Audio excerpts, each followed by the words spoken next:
രക്ഷകാ എന്റെ പാപഭാരമെല്ലാം നീക്കണേ. യേശുവേ എന്നും നീതിമാന്റെ മാർഗം നൽകണേ. രക്ഷകാ എന്റെ പാപഭാരമെല്ലാം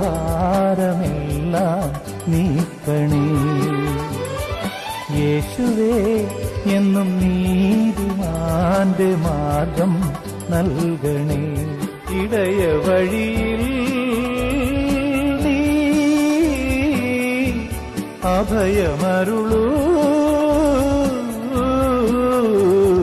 രക്ഷകാ എന്റെ പാപഭാരമെല്ലാം നീക്കണേ. യേശുവേ എന്നും നീതിമാന്റെ മാർഗം നൽകണേ.